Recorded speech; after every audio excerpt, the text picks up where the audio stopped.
قال لا تخافا إنني معكما أسمع وأرى.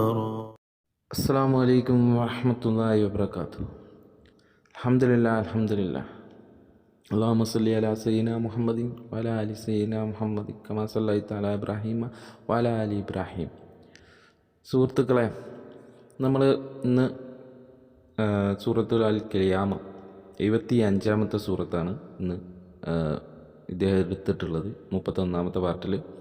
അപ്പോൾ അതൊന്ന് പരിശോധിക്കാം. ഇദ്ദേഹത്തിൻ്റെ എത്രത്തോളം ഉണ്ട് അറബി ജ്ഞാനം, ഇതൊക്കെ നമുക്ക് ഇതിൽ നിന്ന് തന്നെ മനസ്സിലാക്കാൻ കഴിയും. ഇദ്ദേഹത്തിന് ആരൊക്കെ എഴുതി കൊടുക്കുന്ന ചില സ്ക്രിപ്റ്റുകൾ ഇദ്ദേഹം അങ്ങ് പറയുകയാണെന്നുള്ളത് കൃത്യമായിട്ട് തന്നെ നമുക്ക് മനസ്സിലാക്കാൻ കഴിയും ഈ വിമർശനത്തിലൂടെ തന്നെ. അപ്പോൾ നമുക്ക് ജസ്റ്റ് ഒന്ന് ആദ്യം ഇദ്ദേഹത്തിൻ്റെ വീഡിയോ ഒന്ന് കേൾക്കാം, എന്നിട്ട് വിമർശനം മറുപടിയിലേക്ക് കിടക്കാം. യൗമിൽ ഖിയാമ വലാ ഉഖ്സിമു ബിനഫ്സിൽ ലവ്വാമ, ഇങ്ങനെയാണ് പറഞ്ഞു തുടങ്ങുന്നത്. ഇവിടെ പതിവിൽ നിന്ന് വ്യത്യസ്തമായി മറ്റൊരു രീതിയിൽ സത്യം ചെയ്യുകയാണ് അള്ളാഹു. സാധാരണ ഖിയാമത്ത് നാളിനെ കുറിച്ച് ഞാൻ സത്യം ചെയ്യുന്നു എന്ന് പറയാൻ വയോമിൽ ഖിയാമ എന്നാണ് സാധാരണ ഖുർആനിലെ ശൈലി അനുസരിച്ച് പറയാറുള്ളത്. ഇവിടെ വാ ഉപയോഗിക്കുന്നതിന് പകരം ലാ ഉഖ്സിമു ബി യൗമിൽ ഖിയാമ എന്നാണ് പറഞ്ഞിരിക്കുന്നത്. ഇവിടെ ഭാഷാപരമായി വലിയ ഒരു പ്രശ്നമുള്ളതായിട്ട് ഖുർആനിൻ്റെ വ്യാഖ്യാതാക്കൾ തന്നെ സമ്മതിച്ചതായിട്ട് കാണാം. എന്താണ് പ്രശ്നം? ലാ ഉഖ്സിമു എന്ന് പറഞ്ഞാൽ ഞാൻ സത്യം ചെയ്യുന്നില്ല എന്നാണ് ഭാഷാർത്ഥം. ഉഖ്സിമു സത്യം ചെയ്യുന്നു, ലാ ഉഖ്സിമു സത്യം ചെയ്യുന്നില്ല. എന്നാൽ ഇവിടെ ഉദ്ദേശിക്കുന്ന അർത്ഥം ഞാൻ സത്യം ചെയ്യുന്നു എന്നാണ്. ലാ അവിടെ ആവശ്യമില്ലാതെ കൊണ്ടുവന്ന് വെച്ചതാണ് എന്നാണ് വ്യാഖ്യാതാക്കൾ പറയുന്നത്. അങ്ങനെ ഒരാവശ്യവുമില്ലാതെ നേർ വിപരീത അർത്ഥം വരുന്ന ഒരു വാക്ക്, ലാ എന്ന ഒരു വാക്ക് അവിടെ എന്തിനു കൊണ്ടുവന്ന് ഒട്ടിച്ചു എന്നതിനെ സംബന്ധിച്ച് ആർക്കും വലിയ പിടിപാടുകളില്ല. അർത്ഥം കൽപ്പിക്കേണ്ടാത്ത ചില വാക്കുകൾ എവിടെയെങ്കിലുമൊക്കെ കൊണ്ടുവന്ന് ഒട്ടിക്കുക എന്നുള്ളത് ഒരു ഭാഷാ ശൈലിയാണ് എന്ന് പറഞ്ഞൊക്കെ ഉരുണ്ടുമറിയുകയാണ് ചെയ്യുന്നത്. അപ്പോൾ എല്ലാവരും കേട്ടല്ലോ, അതാണ് പ്രശ്നം. ഒരു ആവശ്യമില്ലാത്തൊരു ഒരു അക്ഷരം അവിടെ കൊണ്ടുവന്ന് ഫിറ്റ് ചെയ്തു എന്നാണ് ഇദ്ദേഹം പറയുന്നത്. ഖുർആൻ അത് അള്ളാഹുവിൻ്റെ കലാമാണ്, അതായത് അള്ളാഹുവിൻ്റെ സംസാരമാണത്. അതിൽ ഒരു അക്ഷരം പോലും ആവശ്യമില്ലാത്തതായിട്ട് ഇല്ല എന്നുള്ളതാണ്. അതാദ്യം മനസ്സിലാക്കാൻ ശ്രമിക്കുക. ഇപ്പം പല സൂറത്തുകളുടെയും തുടക്കത്തിൽ, ഇപ്പോൾ സൂറത്ത് സ്വാദ്, അതുപോലെ യാസീൻ, അങ്ങനെ പല സൂറത്തിൻ്റെ തുടക്കത്തിൽ ചിലപ്പം ചില അക്ഷരങ്ങളും കൊണ്ടാണ് തുടങ്ങുക. ഇപ്പോൾ അലിഫ് ലാം മീം, സൂറത്ത് ബക്കറ, അങ്ങനെ തുടങ്ങാറുണ്ട്. ഇതൊക്കെ ആവശ്യമില്ലാത്തതാണ് എന്ന് ഇദ്ദേഹത്തിന് ചിലപ്പം തോന്നിയേക്കാം. എന്നാൽ അള്ളാഹു ചില കാര്യങ്ങൾ അതിൽ ഉദ്ദേശിച്ചിട്ടുണ്ട്. അപ്പോൾ അതല്ല ഇവിടെ വിഷയം. ഇദ്ദേഹത്തിന് ഭാഷാപരമായിട്ട് ഒരു വിജ്ഞാനവുമില്ല എന്ന് മാത്രമല്ല, സാഹിത്യപരമായിട്ടും ഒരു വിജ്ഞാനമില്ല. അറബിയിൽ, മലയാളത്തിൻ്റെ ആയിരിക്കും അറിയില്ല ഇദ്ദേഹത്തിൻ്റെ എങ്ങനെയാണെന്നുള്ളത്. അപ്പോൾ അറബിയെ സംബന്ധിച്ചിടത്തോളം അതിൽ ചില പ്രത്യേകതകളുണ്ട്. അതിൽ 28 അക്ഷരങ്ങളുള്ളതെങ്കിൽ അതിന് ചില വാക്കുകൾ, ചില പദങ്ങൾ, അത് പൂർത്തിയായിട്ട് കാര്യങ്ങൾ പറഞ്ഞു കഴിഞ്ഞാലേ അതിനർത്ഥം നമുക്ക് കൃത്യമായിട്ട് കിട്ടും. അല്ലാതെ ഒരു വാക്ക് എടുത്തിട്ട് ഇതിൻ്റെ അർത്ഥം ഇതാണ് എന്നിട്ട് കൂട്ടി യോജിപ്പിച്ചിട്ട് നമ്മൾ മലയാളം ഒക്കെ ചെയ്യുന്ന പോലെ ചെയ്തു കഴിഞ്ഞാൽ ആകെ ഒന്നും മനസ്സിലാവില്ല. ഒരാൾ അറബിയിലൊരു കാര്യം പറഞ്ഞു, അതിൻ്റെ പദാനുപദം അർത്ഥം എടുത്തിട്ട് ഒന്ന് അങ്ങനെ തന്നെ ആ പറഞ്ഞ ഓർഡറിൽ തന്നെ ഒന്ന് ഫിറ്റ് ചെയ്ത് കഴിഞ്ഞ് കഴിഞ്ഞാൽ ഒന്നും മനസ്സിലാവില്ല. അപ്പം ഈ ലാ ഒഖ്സിമു എന്ന് പറഞ്ഞു കഴിഞ്ഞാൽ എന്താണ് അവിടെ ഉദ്ദേശിച്ചത് എന്നുള്ളത് നിങ്ങളോ ഞാനോ അല്ല ഇവിടെ പറയേണ്ടത്. അതാദ്യം മനസ്സിലാക്കുക. പിന്നെ ഖുർആനിലെ തഫ്സീർ എഴുതിയ മുഫസ്സിറുകൾ ഈ വിഷയത്തിൽ ഒന്നും പറഞ്ഞിട്ടില്ല എന്നാണ് ഇദ്ദേഹം പറയുന്നത്. ഇത് പച്ചക്കളവാണ്. കാരണം മലയാളത്തിലുള്ള അമാനിയുടെ തഫ്സീർ എടുത്താൽ തന്നെ ഇദ്ദേഹത്തിന് സംഭവം കിട്ടും. മൗദൂദിൻ്റെ തഫ്സീർ കൊടുത്തോട്ടെ, മലയാളത്തിൽ തന്നെ ഉള്ളതാണല്ലോ. ഇനി ഇംഗ്ലീഷിൽ ഇപ്പോൾ ഇദ്ദേഹത്തിന് കിട്ടാവുന്ന ഇംഗ്ലീഷിലുള്ള ഇബ്നു കസീറിൻ്റെ തഫ്സീർ എടുത്തോട്ടെ. അതേപോലെ ഇദ്ദേഹം തന്നെ എടുക്കാനുണ്ടല്ലോ അധികം ഇതിലും ഇബ്നു അബ്ബാസ് റളിയല്ലാഹുവിൻ്റെ തഫ്സീർ എന്ന പേരിൽ ഉള്ള തൻവീർ മിഖ്ബാസിൻ്റെ തഫ്സീർ, അതിലും ഈ കാര്യമൊക്കെ വിശദീകരിച്ച് പറഞ്ഞിട്ടുണ്ട്. നിങ്ങളിത് പുതിയതായിട്ട് കൊണ്ടുവന്നിട്ട് ഇവിടെ കൊണ്ട് തള്ളുകയാണെന്ന് നിങ്ങൾ വിചാരിക്കേണ്ട. അപ്പോൾ അതിനൊക്കെ കൃത്യമായിട്ടുള്ള മറുപടി ഇബ്നു അബ്ബാസ് റളിയല്ലാഹു അൻഹു പറഞ്ഞതായിട്ട് തന്നെ തഫ്സീറിൽ നമുക്ക് കാണാൻ കഴിയും. അതായത് ലാ ഉഖ്സിമു ബിയൗമിൽ ഖിയാമ, അതായത് അള്ളാഹു അവിടെ ഈ ലാ എന്ന് പറയാൻ കാരണം ചില അറബി സാഹിത്യങ്ങളിൽ ഒരു കാര്യത്തെ നിഷേധം കൊണ്ട് തുടങ്ങുകയാണ്. നിങ്ങൾ ഈ ഉയർത്തെഴുന്നേൽപ്പിൻ്റെ നാൾ കൊണ്ട് ഞാൻ സത്യം ചെയ്ത് പറയുകയാണ് എന്ന് ആണ് അവിടെ കൃത്യമായിട്ട് അതിൻ്റെ അർത്ഥം വരിക. ഇതേ സംഭവം തന്നെ നമുക്ക് സൂറത്ത് വാഖിയയിൽ ഇതേപോലെ തന്നെ കാണാൻ കഴിയും. ഇപ്പോൾ സൂറത്ത് വാഖിയയിൽ 75-ാമത്തെ വചനം, ഇവിടെ ഫലാ യുഖ്സിമു. ഇപ്പോൾ ഇവിടെ ലാ വേണ്ട എന്ന് ആരെങ്കിലും പറയുമോ?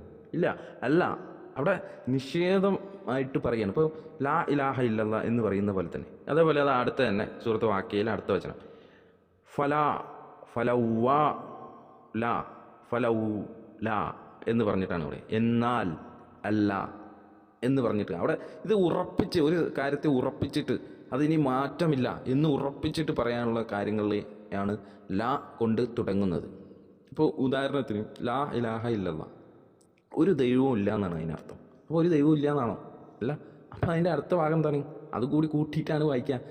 എന്താണ്? ലാ ഇലാഹ ഇല്ലല്ലാഹ് ഇല്ലല്ലാഹ്, അള്ളാഹു അല്ലാതെ ഒരു ദൈവവും ഇല്ല, ആരാധിക്കപ്പെടാൻ അവനല്ലാതെ വേറൊരു ദൈവവും ഇല്ല. അങ്ങനെയാണ് അറബിയുടെ രീതിയുണ്ട്. അല്ലാതെ ഇദ്ദേഹം വിചാരിക്കുന്ന രീതിയിൽ അങ്ങ് അറബിയെ വ്യാഖ്യാനിക്കാൻ നിൽക്കുക. ഇയാളൊരു അറബി ഭാഷ പണ്ഡിതനേ അല്ല എന്നുള്ളതാണ്. മലയാളത്തിലോ എന്തോ എനിക്കറിയില്ല അതിനെപ്പറ്റി. ഇതിപ്പോൾ ഈ മലയാളത്തിൽ തന്നെ നമുക്കൊരു ഉദാഹരണം പറയാം. ഇപ്പോൾ ഇദ്ദേഹം എന്നോട് പറയാണ്, നിങ്ങൾ എൻ്റെ വീഡിയോയ്ക്ക് റിയാക്ട് ചെയ്യാറില്ല എന്ന് ഇദ്ദേഹം പറയാം. അപ്പോൾ ഞാൻ മറുപടി പറയാണ്, അല്ല ഞാൻ ചെയ്യാറുണ്ട്, അല്ല ഞാൻ സത്യമായിട്ടും ചെയ്യാറുണ്ട് എന്ന് പറഞ്ഞാൽ എന്താണ് ഇവിടെ പ്രശ്നം? ഇവിടെ ഒരു കാര്യത്തെ നമ്മൾ ഉറപ്പിച്ച് പറയാണ്, അല്ല ഞാൻ എന്തായാലും ചെയ്യാറുണ്ട്, അല്ലെങ്കിൽ അല്ല ഞാൻ എന്തായാലും ചെയ്യും എന്നൊക്കെ നമ്മൾ പറയാറുണ്ടല്ലോ. അത് മലയാള ഭാഷയിൽ തന്നെ ഇത് ഉപയോഗിക്കാറുണ്ട് എന്നുള്ളത്. നമ്മൾ സാഹിത്യത്തിലേക്ക് ഒന്നും പോകണ്ട. അപ്പം ഇദ്ദേഹത്തിന് ഇതിനെക്കുറിച്ച് അറിയില്ല എന്നുള്ളതാണ് ഇന്ന് മനസ്സിലാക്കേണ്ടത്. എന്തായാലും അറബിയെ പറ്റിയിട്ടൊരു ചുക്കും അറിയില്ല എന്നുള്ളത് ഈ വിഷയം ഇദ്ദേഹം അവതരിപ്പിച്ച് തന്നെ മനസ്സിലാവും ആളുകൾക്ക്. അപ്പം ഇയാളുടെ ഫാൻസിനെ സംബന്ധിച്ചിടത്തോളം ഇത് വലിയ എന്തോ കാര്യമായിട്ടാണ്. ഈ അറബി ഭാഷ എന്താണെന്ന് പോലും അറിയാത്ത ആളുകൾ വായിക്കുന്ന പോലെയാണ് എനിക്ക് തോന്നിയിട്ടുള്ളത്. പിന്നെ ഇദ്ദേഹം പറഞ്ഞ വിഷയത്തിൽ ആരും പറഞ്ഞിട്ടില്ല എന്നുള്ളതിന് ഞാൻ കൃത്യമായിട്ട് അമാനി തഫ്സീറിലെ ആ വിഷയമായിട്ട് ബന്ധപ്പെട്ടിട്ട് അദ്ദേഹം തന്നെ വിശദീകരിച്ച് പറയുന്ന ഒരു വിഷയം, ആ വിഷയത്തിൽ തന്നെ പറഞ്ഞിട്ടുള്ളത് ഞാൻ ചൂടെ ഡിസ്ക്രിപ്ഷനിൽ ചേർക്കാവുന്നതാണ്. ആവശ്യമുള്ളവർക്ക് അത് വിശദമായിട്ട് തന്നെ വായിക്കാവുന്നതുമാണ്. അപ്പോൾ ഇതാണ് ഇദ്ദേഹത്തിൻ്റെ ഒരു കളികൾ. ഇങ്ങനെയാണ് ആളുകളെ പറ്റിക്കാൻ നോക്കിയത്. ഇപ്പം അറബി അറിയാത്ത ആളുകളെ സംബന്ധിച്ചിടത്തോളം ലാ എന്ന് പറഞ്ഞാൽ എന്താ? അല്ല അല്ലെങ്കിൽ ഇല്ല എന്നാണല്ലോ. പക്ഷെ ഇവിടെ സത്യം ചെയ്ത് പറയുന്നില്ല എന്നാണോ അപ്പോൾ അർത്ഥം? അങ്ങനെയല്ല, അല്ല എന്നല്ല ആണ് ആദ്യം തുടങ്ങിയത്. അപ്പം എന്താ? അല്ല, ഒരു ദൈവവും ഇല്ല എന്ന് പറയുന്ന പോലെ തന്നെ ഈ ഇല്ല എന്ന് പറയാണ്. അല്ല ഞാൻ സത്യം ചെയ്ത് പറയുന്നു എന്ന് ഉറപ്പിച്ച് അവിടെ പറയാണ്. അതിനാണ് ഈ ഉദാഹരണമായിട്ട് സൂറത്ത് വാക്കിയയിലെ ആയത്ത് കാണിച്ചു തന്നതും. അതേപോലെ വേറെ ചില ആയത്തുകൾ ഇതേപോലെ പറയുന്നുണ്ട്. ഈ സൂറത്തിൽ തന്നെ വലായ എന്ന് പറഞ്ഞ് തുടങ്ങുന്ന അടുത്ത ആയത്തിലും പറയുന്നുണ്ട്. അപ്പോൾ ഈ വിഷയമാണ് ഇതിൽ നമുക്ക് പറയാനുള്ളത്. അപ്പം ഇദ്ദേഹത്തിന് ഇപ്പോൾ ഇത് അറിയില്ല എന്ന് കരുതിയിട്ട് ഇപ്പം ഇത് അധികമാണ് എന്നൊക്കെ പറഞ്ഞു കഴിഞ്ഞാൽ എന്താ ചെയ്യുക? നമുക്കിപ്പോൾ കുറയ്ക്കാൻ പറ്റുമോ? ഇല്ല. അപ്പം ഈ അറബി ഭാഷ അറിയില്ലെങ്കിൽ അതിനെപ്പറ്റി ഒന്ന് ജസ്റ്റ് പഠിക്കാൻ ശ്രമിക്കുക. അതിൻ്റെ സാഹിത്യ രൂപങ്ങളൊക്കെ ഒന്ന് അറിയാൻ ശ്രമിക്കുക. പ്രത്യേകിച്ച് ഖുർആനെ സംബന്ധിച്ചിടത്തോളം അതിൻ്റെ സാഹിത്യം എന്താണെന്നുള്ളത് കൃത്യമായിട്ട് പഠിച്ചാൽ തന്നെ ഒരാൾക്ക് അത് മതിയാവുന്നതാണ്. അതിനേക്കാൾ വലിയ സാഹിത്യമില്ല എന്നുള്ളത് അന്നുണ്ടായിരുന്ന പടുക്കളായിട്ടുള്ള കവികൾ വരെ സമ്മതിച്ചിട്ടുണ്ട് എന്നുള്ളതാണ്. ഇങ്ങനെ ഒരു ലാ അധികം വന്നിട്ടുണ്ടെങ്കിൽ തന്നെ ഇത് മക്കയിൽ ഇറങ്ങിയ സൂറത്താണല്ലോ. അന്നുണ്ടായിരുന്ന മക്ക നിവാസികൾ തന്നെ പറയാം, ഇതെന്താ ഇത് ലാ അധികം ഉണ്ടല്ലോ എന്ന്. ഇതെന്താ നിങ്ങളുടെ ദൈവത്തിന് ഈ ലാ എന്നുള്ളത് അറബി ഭാഷ പോലെ അറിയില്ലേ എന്ന് ചോദിക്കില്ലേ? അപ്പം അറബി ഭാഷ പോലെ അറിയാത്ത ആളുകളല്ലേ ഈ ലാ ഉക്കസിമോ വിലോമിൽ ഖിയാമ എന്ന് പറഞ്ഞു കഴിഞ്ഞാൽ ഇല്ല ഞാൻ സത്യം ചെയ്ത് പറയുന്നില്ല എന്നുള്ള മനസ്സിലാക്കുള്ളൂ. അങ്ങനെയല്ലേ വരണ്ടേ? നിങ്ങൾ പറയുന്ന അനുസരിച്ചിട്ടാണ് വരുന്നതെങ്കിൽ അങ്ങനെയാണല്ലോ വരേണ്ടത്. അപ്പോൾ അവർക്കറിയാം അതിൻ്റെ കൃത്യമായിട്ടുള്ള എന്തിനാണ് ആ ലാ അവിടെ ഉപയോഗിച്ചത് എന്നുള്ളത് അവർക്ക് കൃത്യമായിട്ട് അറിയാം. അവിടെ ഒരു ചോദ്യങ്ങൾക്ക് ഉത്തരം നൽകുകയാണ്. അതായത് യോമുൽ ഖിയാമ, അതായത് ഖിയാമത്ത് നാളിനെ നിഷേധിക്കുന്നവർക്ക് ഇല്ല, അതെന്തായാലും സംഭവിക്കുന്നതാണ് എന്ന് ഉറപ്പിച്ച് അവിടെ പറയുകയാണ് ഈ ആയത്തിലൂടെ അല്ലാഹു സുബ്ഹാനഹു വ തആല ചെയ്യുന്നത്. അത് കൃത്യമായിട്ട് ഇബ്നു അബ്ബാസ് റളിയല്ലാഹു അൻഹു അതേപോലെ തന്നെ ഖതാദ റളിയല്ലാഹു അൻഹു ഒക്കെ കൃത്യമായിട്ട് ഈ വിഷയത്തിൽ പറഞ്ഞിട്ടുണ്ട്. നിങ്ങൾ തഫ്സീറുകൾ നോക്കാത്തത് നമ്മളുടെ കുറ്റമല്ല, നിങ്ങളൊന്ന് ജസ്റ്റ് തഫ്സീറുകളൊക്കെ ഒന്ന് നോക്കും. ഇനി ഇല്ല ഈ അധികമാണ് എന്ന് പറഞ്ഞ തഫ്സീർ ഏതാണെന്ന് പോലും ഇദ്ദേഹം പറഞ്ഞിട്ടില്ല. ഇദ്ദേഹത്തിന് തോന്നിയ പോലെ അങ്ങ് പറഞ്ഞു പോകുക. ആളുകളെ പറ്റിക്കാനിപ്പോൾ എളുപ്പമാണല്ലോ. പ്രത്യേകിച്ച് നിങ്ങളുടെ മുന്നിലിരിക്കുന്ന യുക്തന്മാരെ സംബന്ധിച്ചിടത്തോളം അവരിത് പരിശോധിക്കാനൊന്നും നിൽക്കില്ല എന്ന് നിങ്ങൾക്ക് ഉറപ്പാണ്. അതുകൊണ്ടല്ല നിങ്ങളിത് പറഞ്ഞു പോകുന്നത്. എന്തായാലും ഇൻഷാ അല്ലാഹ് ഇതാണ് ഈ വിഷയത്തിൽ പറയാനുള്ളത്. അപ്പോൾ ഞാൻ നിർത്തുകയാണ്. മുറി വൈദ്യൻ ആളെ കൊല്ലും എന്ന് പറഞ്ഞുകൊണ്ട് ഞാൻ നിർത്തുകയാണ്. വാഹിദ് ദവാന അൽഹംദുലില്ലാഹി റബ്ബിൽ ആലമീൻ. അസ്സലാമു അലൈക്കും വറഹ്മത്തുള്ളാഹി വബറകാതുഹു.